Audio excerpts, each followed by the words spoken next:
Ну що, невістка Копичинецька? Ну, по-перше, ранок почався з того, що ми поїхали дуже швидко до 9 ранку і закупили копичинецької ковбаси Угу. та всім друзям, батькам. І основна місія виконана в Копичинцях ранково. То ви ще маєте ковбасного кума одночасно? Маємо ковбасного кума, і це найкраще, що дав мені, як то, не у спадок, а у придане чоловік, так? Нормально прилаштувалися. Так. Ну, ми в будь-якому випадку дуже раді, що ви є в нас і часто тепер приїжджаєте. Я радий взагалі знайомству, що ми познайомились коли? Десь рік, півтора так. тому. Вже стільки всього у нас таких гарних проєктів за цей час. Хоча з Назаром ми вже знайомі з дитинства. Але дійсно ми за цей відносно недовгий час дуже багато чого такого крутого закрутили. У нас було, два благодійних концерти Тут, в в Копичинцях. Копичинцях, так. І що ми там робили? Збирали кошти. Збирали кошти, так. Багато Збирали зібрали, кошти на пам'ятаєш? фонд, на діток Music Unites. Не пам'ятаю, якщо чесно. Щось там в районі 110 тисяч гривень останній раз, напевно. Останній раз було в вересні, так. Так, і ви ж також стали такими нашими амбасадорами. І відвідуєте наші міста побратими.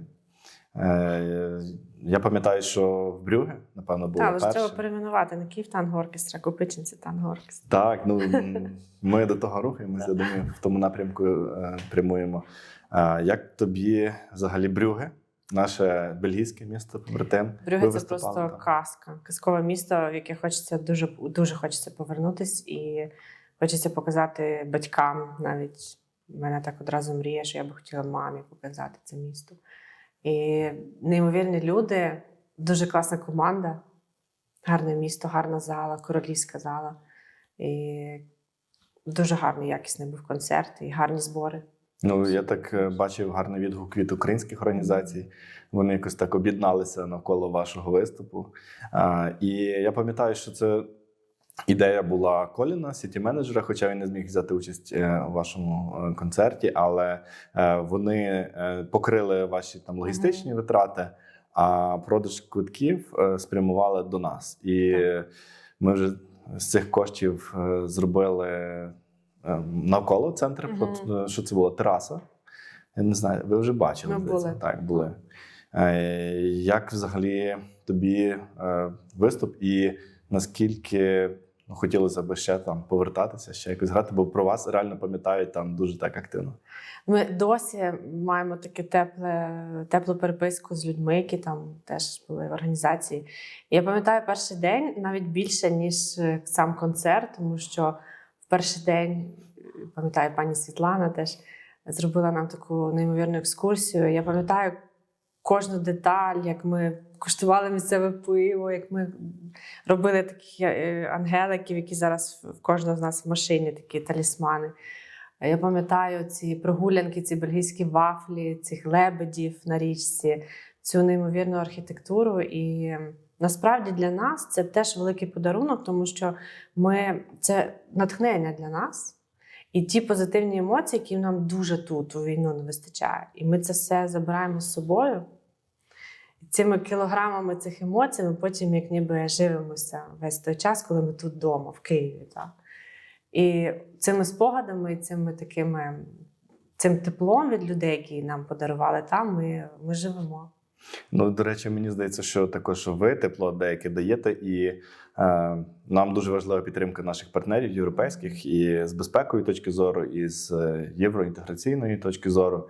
І я бачу теж те, що коли ми можемо не просто там бути там в ролі якогось молодшого партнера там, чи країни, в якій знаходиться відбувається якась гуманітарна там, криза, катастрофа, війна, де ми тільки викликаємо жалість, але де ми можемо також показати, що ми є рівними, що ми надаємо якісну послугу, бо насправді місту Брюгге ми надали дуже круту послугу. Я так, можливо, зі свого боку просто скажу, що мені виглядає ваша робота, ваша музика дуже професійною, дуже високого рівня. І І це я теж бачу цей фідбек від бельгійців. І вони, напевно, теж розуміють, що то це не є якась країна третього світу, це така ж країна, як у нас, і відкриває зовсім інше сприйняття про нашу країну через вас, також, можливо, через нашу діяльність, через те, що ми є містами-побратимами. То, як на мене, це дуже важлива така робота, не тільки зібрати кошти, хоча дійсно ми там зібрали, я не знаю, там щось чи 2,5, чи 3 тисячі євро. Щось зробили фізично, що воно залишилось в нашій громаді, але дуже важливий сам символізм, як на мене, також. Потім ви їздили до нашого британського міста Ліскерт. Мені це особливо цікаво, тому що це єдине, напевно, наше місто-побратим, де я не бував, так? Хоча їхній мер вже був кілька разів. Як тобі Ліскерт? Що це таке за місто? У нас взагалі, я вперше була в Англії, хлопці всі були вже, і вони мене готували до того, що тобі там поїдеш, оце в Лондон заїдеш, там є, що буде. Так, в принципі, напевно. Англія. Я просто закохана, я би там жила. Англія – це щось... Це не зовсім така класична Англія, це Корнвол. Що вона дуже різна. Мені дуже сподобалась природа, мені сподобались люди, їхня ментальність. І мені сподобалось те, як вони спілкуються, те, як вони організовують свій час. І цей ритм такий, він ніби повільний, але дуже такий... все по ділу, все структуровано, все зрозуміло, все дуже приємно. І ще хочеться туди повернутися. Ти помітила, що в них навіть мова інша. Тобто сам регіон Корнвол, він відрізняється. Навіть мова, навіть діалект, яким вони спілкуються, це їхня колишня мова, яка ближче до вельської мови. І тому, мені здається, їхня локальна ідентичність трішки мала би відрізнятися, принаймні по тому, як я спілкуюся з тими людьми, хоча я там не був. І, можливо, я там десь більше щось читав про них, розумів, а ти своїми очима бачила. І дійсно така, напевне, мав би бути відчуватися такий вайб трошки містечковості, такий трошки спокійніший. Так, спокійніший вайб. І нам після Києва, насправді, він був класний, якраз те, що потрібно. І справді там були люди, яких я вперше, тобто в мене така хороша середня англійська, і тут вперше, коли я не розуміла взагалі, я пам'ятаю, чоловік був, який, напевно, буде наступним мером. І він дуже швидко балакав і дуже багато. І він дуже веселий. Я його тільки емоційно розуміла. І хотілося його слухати, бо він дуже такий позитивний, емоційний. Але підійшов англієць і каже, ти його розумієш? Ні, я теж, каже, я теж. Тобто це в нього такий класичний корнвольський, напевно, акцент. І вперше я не розуміла. Да? Теж масштаби міст. Ви були в Брюгге, Бельгія, це 120 тисяч жителів, столиця регіону, Західна Фландрія. В регіоні 1 300 000 живе, тобто це можна порівняти з таким обласним центром в українському форматі. Водночас Західна Фландрія – це одна з таких найбільш багатших територій в Бельгії. У них теж є своя локальна ідентичність, тому що вони спілкуються нідерландською мовою. Бельгія поділена там на 4 регіони. І саме фламандський такий культурний аспект можна найкраще відчути в Брюгге. Але водночас це велике місто, відносно. Велике, так. Ліскерт в Корнволі, в Британії, це 12 тисяч, тобто в 10 разів менше. Скільки відрізнявся прийом ваш там і саме аспект концертів в Брюгге і в Ліскерді? Нам дуже пощастило з людьми і там. Тому прийом був і там фантастичний, дуже теплий, дуже цікавий. І показали місто, і якісь такі доторкнулися ми і дуже добре і до місцевої кухні, і до традицій, і там було дуже цікаво. Брюгге, так, Фландрія, вона неймовірно красива, вона якась така зовсім інша. І емоційно вона, напевно, трошки тепліша і трошки ближче до нас. Вона така європейська. Англія все-таки вона більш така закритіша, але вона теж чудова. І по прийому було і там фантастично. По концерту, напевно, більш вибаглива публіка все-таки в Брюгге, тому що в них проходять дуже багато концертів, і велика зала, це королівська, не бувають концерти. Для Ліскарта це був щось з чимось. Це якась така супер-мега-подія. Як в Копичинцях, коли ви виступали. Так. І люди з'їхалися з інших міст теж туди, і нам дуже багато потім писали, що ми досі не можемо оговтатися, і ми досі не можемо повірити, що ви сюди взагалі приїхали. І такі були відгуки дуже теплі, емоційні також. Тому... В Ліскарді теж був благодійний концерт, але от ви, як амбасадори Копичинець, чи бачили ви в Ліскарді якісь натяки чи сліди фізично, що вони знають про існування такого міста, як Копичинець? Ми приїхали, зайшли в саму центральну залу, це там, де ми виступали, дуже красива, до речі, велика зала. І перше, що було після, ти піднімаєшся по сходах і бачиш великий прапор України, саме прапор України. Твій автограф під прапором України, там якась домовленість, так? Напевно, партнерство, меморандум. Партнерство, так. І ми одразу швидко робимо фотографії Богдану, швидко. Дуже гарно було, дуже приємно. І воно насправді, коли ти так далеко, воно тебе пройняло нас до сліз буквально. Ну, до сліз. От просто у нас не було з собою тоді телефонів, тому що ми їх залишили в артистичній. Но щось було таке.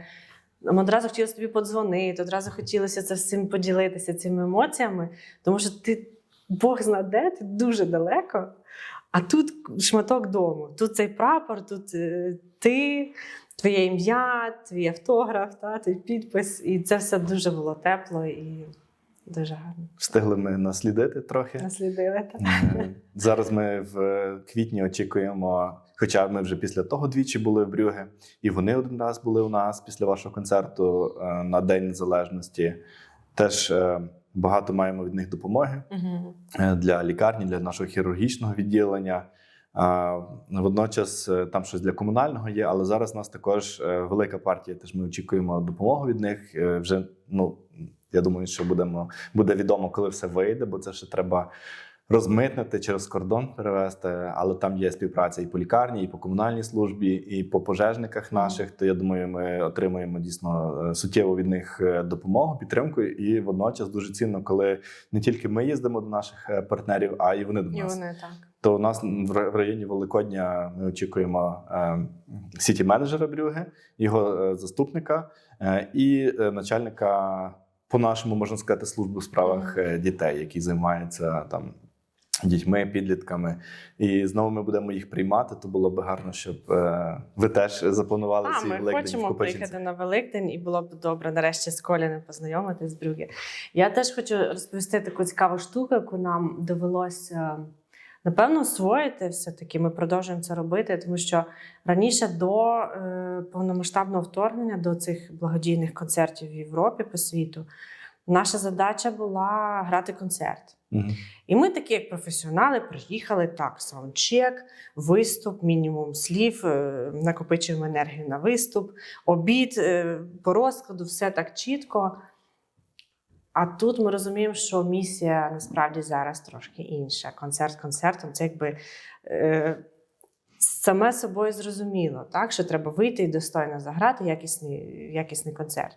Але дуже важлива ця комунікація перед і після. Дуже важлива комунікація, треба дуже багато розповісти, встигнути, максимально стисло і гарно розповісти про потреби України. Подякувати за допомогу, розповісти, що насправді відбувається, донести, що та сама допомога, яка їде, що ми дійсно не країна якогось третього світу. Ми навіть у війну живемо і хочемо красиво виглядати, хочемо смачно їсти, хочемо купувати якісні ліки, хочемо надавати діткам і іншим людям допомогу, яка потрібна. І насправді не потрібно нам допомагати якимись речами, які нам не потрібні. Це дуже важливо, тому що на це витрачається дуже багато коштів, щоб перевезти з однієї країни до нас. А ми отримуємо цю допомогу, а вона нам не потрібна. Звичайно, це трошки інша війна. Зараз інша війна. Дрони, ракети, все, але є тил. І в тому тилу є дуже багато команд, які можуть розмежувати і відфільтрувати, яка саме допомога куди йде. І це теж важливо проговорювати, важливо їм говорити. Тому буває таке дуже часто, що ввечері концерт, а ми вже отакі. Тому що ми дуже багато вже комунікували, і в нас вже якби мало сил лишилося. А ввечері ще концерт, а після концерту ще скільки комунікацій. Тому це було для нас новеньке щось, і ми так загартовувалися з кожною поїздкою, з кожним концертом. І тепер ми відчуваємо цю місію, що ми амбасадори, що нам потрібно донести, що нам потрібно багато чого розповісти. Це насправді велика робота. Не кожен розуміє, бо комусь збоку може здатися, що ви просто живете своє найкраще життя, маєте можливість відряджень, відповідно, від міністерства. Ніби грати на інструменті це не є якась надто фізично виснажуюча робота, але насправді це тільки зрозуміє той, хто грає на інструменті. Можливо, так, фізично виснажуюча робота. Але і емоційно, морально, так, тому що дуже багато нових людей, і дійсно, коли ти є амбасадором, дуже багато людей ніколи не були в Україні, і їм складно потрапити в Україну. І по тому, як ти поводишся, як ти формуєш свої думки, дуже багато людей судять про взагалі формують наш своє народ. враження про країну, про ментальність. Це правда. І це насправді дуже відповідальна і складна робота. Я сподіваюся, що вона не дає вам якось занадто багато навантажень, що якось шкодить основній І, звичайно, діяльності. ми розуміємо, який великий бонус ми маємо. Тому що дійсно дуже багато людей вже 5-й рік не можуть нікуди поїхати, змінити цю картинку. І це дуже важливо емоційно для психіки. І ми відчуваємо по собі, що коли ми дуже довго кудись не їдемо, ми починаємо грузнути в цих новинах, в цих емоціях. І це класний бонус, що в нас є така можливість дійсно. І ми дуже часто через це багато чого і не те, що нам доводиться щось терпіти, але дійсно буває важко, тому що в Англію ми їхали машиною з Києва. Це, хто знає, це купа годин на кордоні, це купа незручностей, це купа годин сидячи, болять спини, ноги, дубки, все болить, руки болять. Тобі доводиться їсти іноді, що попало, де попало, аби встигнути. І це теж якісь такі нюанси, про які дуже або не їсти, або не спати навіть. Ми розуміємо, що ми не вкладаємося, у нас немає часу на готель. Іноді нема грошей на готель, тому що різні фінансові бувають умови, і ми теж іноді, ми завжди намагаємося економити, тому що краще щось більше купити в Україні, так, і більше допомогти, ніж щось там лишнє собі дозволити. Це теж є така. І зібрати на благодійність теж це важливо. Так, і ти теж ніби віддаєш свої ресурси, здоров'я, і те, що ти на собі часто економиш, це теж дається в знаки потім фізично. Приємний бонус, ми маємо якихось пару годин потім між спілкуваннями, концертами походити і погуляти, подивитися на місто, щось нове собі в скарбничку своєї пам'яті, якісь стоп-кадри поробити, якісь фотографії. Це як на мене, наступний рівень амбасадорства – це якщо ті люди, до яких ви їздили, вони приїжджають до нас. І це реально дуже класно, коли ти говориш про потреби, що дуже часто люди хочуть допомогти, не знають як, і буває так, що це якісь речі, які не зовсім потрібні, і не дуже зручно відмовляти. І як на мене, це добре, коли ви вибудовуєте таку довіру достатньо, щоб люди могли приїхати, щоб вони довірились вам приїхати в країну у війні. Звичайно, що більшість ризиків вони беруть на себе, і кожному з них треба говорити зі своїми сім'ями для того, щоб потрапити до нас. Але коли дійсно вони потрапляють до нас, вони вже можуть побачити нашу реальність і наші потреби. Так. Якщо говорити про дітей і потреби дітей, і якість, про яку ти говориш, і надання послуг в тому числі, хотілося б трішки поговорити про те, що ви є також амбасадорами нашої музичної школи, школи мистецтв. Як тобі взагалі ця ідея говорити про невеличку музичну школу, де навчався, до речі, Назар, твій чоловік, де досі навчається де близько... працює свекор мій, так. Так, і де навчається близько 200 дітей щороку. Які цілі ти уявляєш, яким чином ми можемо допомогти завдяки міжнародній діяльності і концертам, культурній діяльності, і вже як ви допомагаєте нашій школі мистецтв? Дуже хочеться зробити гарний побут вчителям і діткам. І вчителі мають мати гарні умови, щоб в них теж було натхнення викладати і викладатися наповну, і хотіти прийти на роботу. Тому що всі ми знаємо, що наші державні зарплатні вони дуже маленькі. І це скоріше не про заробіток, про виживання дуже часто для педагогів. Але їх годує оця така духовна їжа, тому що кожен з них талановитий, кожен з них любить музику, любить діток і любить свою роботу, викладання. Але якщо у них будуть гарні, гідні умови, це вже буде як такі натхнення більше, так, для них це робити. І натхнення для батьків діток, тому що батьки приводять діток і дивляться, ага, там цвіль на стінах, щось, якісь діри ще. Ні, я не хочу, щоб сюди ходила моя дитина. А вона прийде, побачить, що є музичні інструменти, є гарні умови. Клас, це ж гарно, це ж дитина буде тут навчатися, гарна парта, якісна, чистенько, все добре. Є туалет, є -1, якщо укриття, так? І це одразу підвищить, напевно, попит. А якщо буде попит, щось буде відбуватися. Буде або якесь розширення, або якісь більш розширення персоналу, можливо, якісь переглянуть умови праці чи приміщення. І так воно, мені здається, і працює. Ну, по суті, ви також виступали ще в місті Ахен, в Німеччині, яке не є нашим поки що містом побратимом. Бо у нас є інше німецьке місто Роздорф біля Гьотінгена. Так, і я думаю, що нам також вдасться організувати щось там, бо ми про це з мером багато також говоримо. Не менш, ви говорили про Україну там, говорили про нашу школу. Там вдалося, не буду тебе питати, що вам вдалося, бо я знаю, що до нас приїхала гуманітарна допомога, це були меблі, інструменти. Взагалі, як вам вдалося знайти цей контакт? Клаус маю на увазі, бо він тепер дуже багато часто нам пише, там шукає різні можливості. Хоча теж серед деяких меблів він теж знаходив не дуже високої якості, і нам потрібно було говорити, що якось м'яко щось ми беремо, щось не беремо. Так. Так, але тим не менш ми стараємось гарно комунікувати. Як ви знайшли цей контакт, який ви, по суті, потім передали нам і з яким ми далі вже працюємо? Все дуже просто. Він прийшов на один з наших концертів, квартетний, здається, квартету танго. І так як він контрабасист, він міг оцінити, наскільки талановитий наш Назарій. І він не міг від нього відірватися цілий вечір. Ми з дружиною розпитували, де ти такий взявся, де ти навчався, а що ви ще граєте, а можливо якісь вам потрібні ноти.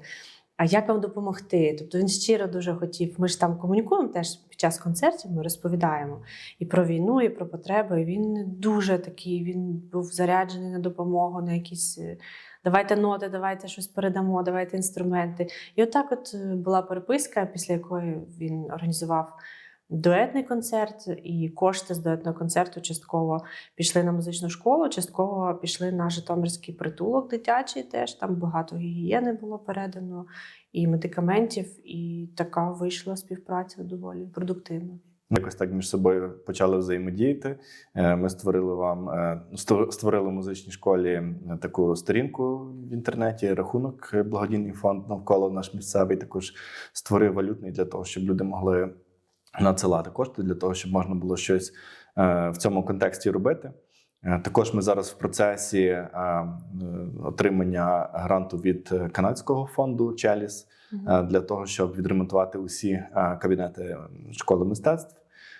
І я думаю, що так крок за кроком спільно ми дійсно дійдемо до якоїсь такої більш якісної роботи, і що такі таланти, як Назар, як ти, будуть далі якось відпрацьовувати для країни, дуже. для суспільства, яке насправді в вас інвестувало. І це дуже зручно для суспільства, що ви пам'ятаєте про те, звідки ви, і про те, що ви хочете зробити для нашої країни. Ну і майбутнє, я так розумію, теж плануєте в Україні. Так, плануємо тільки в Україні, і хочеться, щоб скоріше настав мир, і щоб ніколи не була ситуація, при якій буде потрібно, і ми будемо вимушені думати навіть про те, щоб десь знайти свій інший дім, тому що наш дім тут, і в нас є 3 рідні міста вже. Це Київ, безумовно, де я вже, наприклад, живу 21 рік. Є Луцьк, моє місто рідне, і є Копичинці тепер, Назарія, і тепер моє теж. І це наш дім.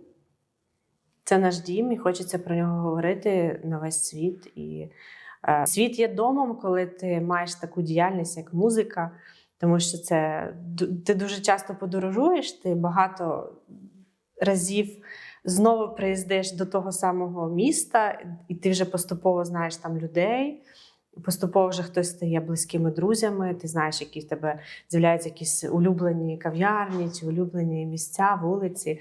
І це теж в якомусь сенсі стає тобі трішечки рідним, особливо коли пов'язані якісь такі емоції, які от під час війни. Я думаю, що це на все життя.